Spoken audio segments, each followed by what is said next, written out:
नमस्कार, CBSE economics में आपका स्वागत है। आज हम लोग क्लास 7th के हिस्ट्री का पहला lesson tracing changes through 1000 years के बारे में स्टडी करने वाले हैं। तो सबसे पहले चैप्टर ओपन करने पर ही एक ये मैप आता है। ये मैप कुछ अजीब सा दिख रहा है, आपको बिल्कुल समझ में नहीं आ रहा होगा। एक्चुअल में ये मैप बहुत पुराना बना हुआ है और ये 12वीं सदी का बना हुआ है। और अल इदरीसी ये एक जियोग्राफर थे जिन्होंने इसको बनाया था। तो ये अरबी भाषा में लिखा हुआ, जो कुछ आपको दिख रहा है इसमें लिखा हुआ, ये सब अरबी भाषा में लिखा हुआ है। और आपको बहुत ज़्यादा इसमें अगर आपके परिवार में किसी को अरबी आती है, अरेबियन लैंग्वेज, तो वो इसे पढ़ सकता है कि ये प्लेसेस के नाम क्या है, जगह कौन सी है। हमें तो नहीं आती है, तो हो सकता है कि परिवार में आपके जो अरेबियन कंट्री वगैरह जाते हैं तो उनको ये समझ में आ जाए, तो आप उनसे पूछ सकते हैं क्या लिखा हुआ है। तो ये कुछ प्लेसेस के नाम लिखे हुए हैं। आगे हम देखते हैं। तो इसके बाद एक और मैप बना हुआ है, और जो मैप बनाने वाले लोग जो होते थे उन्हें कहा जाता था cartographer. A person who makes map, जो मैप बनाने का काम करता है उसे कहते हैं कार्टोग्राफर। तो आपको दो मैप देखने हैं। इस पहले पेज पे मैप नंबर 1 ये रहा, ये वाला मैप। इसमें कुछ अलग तरह का दिख रहा है। देखिए, श्रीलंका ऊपर की ओर दिख रहा है और इंडिया नीचे की ओर दिख रहा है, तो थोड़ा सा डिफरेंट टाइप का दिख रहा है। दूसरे मैप पे हम देखेंगे इस पहले मैप और दूसरे मैप में एक्चुअल में क्या डिफरेंसेस है। तो ये जो मैप बना हुआ है, पहला मैप, ये 1154 में बना था। यह अरब जियोग्राफर ने अल इदरीसी ने बनाया था। 1154 में बना था ये। इसमें एक वर्ल्ड के मैप पर इसमें इंडियन सब कॉन्टिनेंट को शो किया गया है, जबकि जो दूसरा मैप है, मैप नंबर 2, वो 1720 के दशक में बना था और उसे किसी फ्रेंच कार्टोग्राफर ने बनाया था। तो दोनों मैप में आपको बहुत सारे डिफरेंसेस देखने को मिलेंगे। हालांकि सेम एरिया को शो करते हैं, means quite difference even though they are the same area, मतलब वो सेम एरिया को शो कर रहे हैं, लेकिन दोनों बिल्कुल डिफरेंट हैं। अल इदरीसी मैप में south India is where we would expect to find north India, मतलब जहां नॉर्थ इंडिया होना चाहिए था वहां पे आपको साउथ इंडिया दिखता है। Sri Lanka is the island at the top, तो आइलैंड का जो टॉप है उस पर श्रीलंका दिख रहा है, लेकिन जो 1720s का जो मैप है उसमें अलग तरीके से, वो करेक्ट तरीके से शो किया गया है। जो प्लेसेस लिखे हुए हैं सब अरेबिक लैंग्वेज में लिखे हुए हैं, तो इसको आप देख लीजिए। अरबिक लैंग्वेज अगर आपको आती है तो आप पढ़ सकते हैं। अब हम चलते हैं दूसरे पेज पर। यह है सेकंड पेज का जो मैप है। ये एक्चुअल में 1720 का जो फ्रेंच कार्टोग्राफर थे उन्होंने बनाया था, और मुझे ऐसा लगता है कि आज का मैप और वो 1720s का जो मैप था, मतलब मैच कर रहा है, एक ही जैसा लग रहा है। इसमें साउथ इंडिया, श्रीलंका देखिए बिल्कुल ऐसा एकदम एग्जैक्ट। अंडमान निकोबार भी शो किया गया है, म्यांमार भी शो किया गया है। ये सारी चीज़ें जो प्लेसेस हैं और सब बिल्कुल एग्जैक्ट सही तरीके से दिखाया गया है इसमें। तो इसमें कुछ जो फेमस नेम हैं शहर के, सिटीज़ के, वो शो किए गए हैं, जैसे कन्नौज उत्तर प्रदेश का। तो इसमें मैप को थोड़ा जूम करके हम देखते हैं। Spell in the map Kannauj, दोनों कन्नौज के से शुरू होता है और पुराने मैप में क्यू से शुरू होता है। इसको थोड़ा जूम करके देखते हैं कहाँ लिखा हुआ है।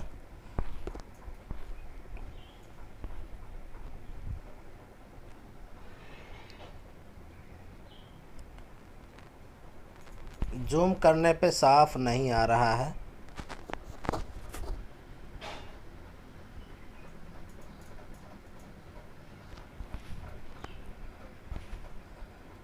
बहुत छोटा छोटा लिखा हुआ है, इसको पढ़ना बड़ा मुश्किल काम है। Map 2 was built nearly 600 years after the first। मतलब पहला जो मैप है उसके 600 साल बाद ये वाला दूसरा मैप बना, और इसमें काफ़ी इन्फॉर्मेशन आपको चेंज दिख रही है। एंड ये मैप कुछ फैमिलियर लग रहा है, आपको लग रहा है कि हाँ ये इंडिया का मैप है, और श्रीलंका भी दिख रहा है इसमें। तो इसमें कोस्टल एरिया को भी बहुत ही डिटेल से नाम वगैरह देखिए, सारे जो सिटीज़ वगैरह हैं उनको बहुत डिटेल से लिखा हुआ है। और इसको ज़्यादातर यूरोपियन सेलर्स यूज करते थे। This map was used by the European sellers. जो यूरोप के आने वाले जो व्यापारिक जो जहाज़ें थी वो लोग इस मैप को यूज करते थे। और मर्चेंट, अगले पेज पर चलते हैं हम लोग। Equally important is the fact that the science of cartography deferred in the two periods. तो दोनों साइंस आपको दिखता है, मतलब कार्टोग्राफी मतलब मैप बनाने का जो साइंस है, विज्ञान है, दोनों बिल्कुल डिफरेंट है। 12वीं सदी और 18वीं सदी मतलब शताब्दी, दोनों में बहुत डिफरेंस दिखता है। When historians read documents, maps, text from past, they have to sensitive to the different historical background, the context in which information about the past was produced। तो आपको जिस कॉन्टेक्स्ट में मैप बनाया गया है, हिस्टोरिकल प्लेसेस वगैरह show किए गए हैं, वो बिल्कुल दोनों मैप में आपको अलग अलग तरह का दिखता है। और अगले टॉपिक के बारे में हम डिस्कस कर लेते हैं, न्यू एंड ओल्ड टर्मिनोलॉजी। तो यहाँ पे if the context in which information is produced changes with time, what about language and meanings. देखिए भाषा चेंज हो जाती है, बदल जाती है, और किस कॉन्टेक्स्ट में मैप बनाया गया है, दोनों का अलग अलग कॉन्टेक्स्ट हो सकता है। जो हिस्टोरिकल रिकॉर्ड्स हैं वो डिफरेंट लैंग्वेज में एग्जिस्ट करते हैं। Historical records exist in the variety of language which have changed considerably over the years. तो हिस्टोरिकल जो रिकॉर्ड हैं वो कहीं न कहीं अलग अलग लैंग्वेज में लिखे होते हैं, क्योंकि अलग अलग राइटर ने लिखा हुआ था, और उसमें बहुत सारे चेंजेस तब और आज में हो गए। मिडवल में ज़्यादातर पर्शियन का इस्तेमाल होता था। Is different from modern Persian, मतलब पुरानी पर्शियन लैंग्वेज और आज की पर्शियन लैंग्वेज दोनों में काफ़ी डिफरेंस है। तो केवल ग्रामर में ही डिफरेंस नहीं, difference is not just with regard to grammar and vocabulary, the meaning of word also change over time. मतलब समय के साथ में जो वर्ड होते हैं उनकी मीनिंग भी बदल जाती है। जैसे हम सबसे पहला वर्ड जो है हिंदुस्तान का लेते हैं।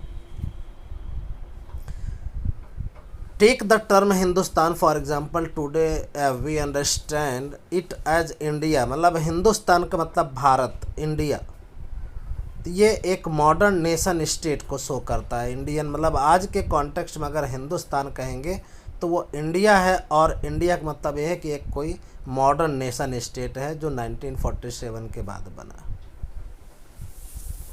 अब हम बात करते हैं कि इसी हिंदुस्तान वर्ड की 13th सेंचुरी में जब मिनहाज ए सिराज, जो कि एक क्रॉनिकलर थे, हु रोट इन पर्शियन, जो पर्शियन भाषा में उन्होंने लिखा था, ये बहुत बड़े विद्वान थे।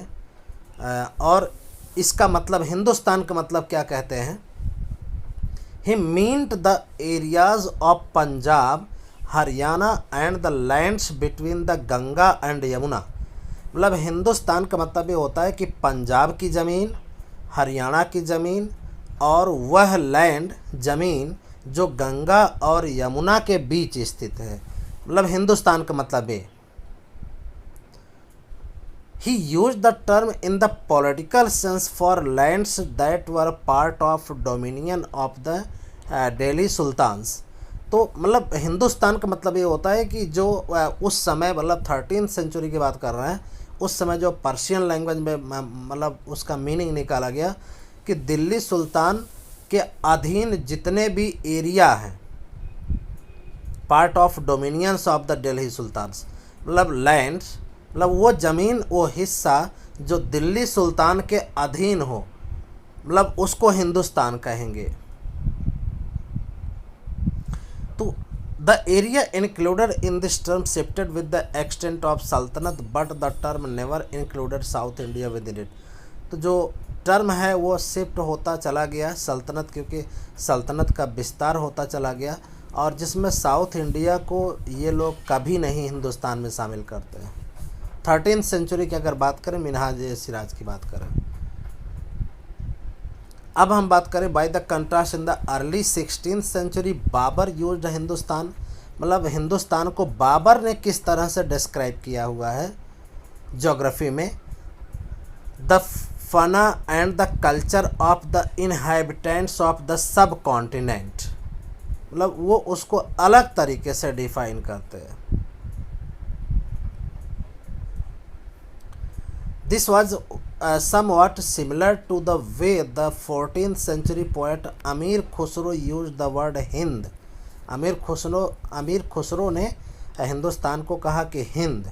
while the idea of geographical and cultural entity like India did exist, the term Hindustan did not carry the political and national meaning which we associate with today।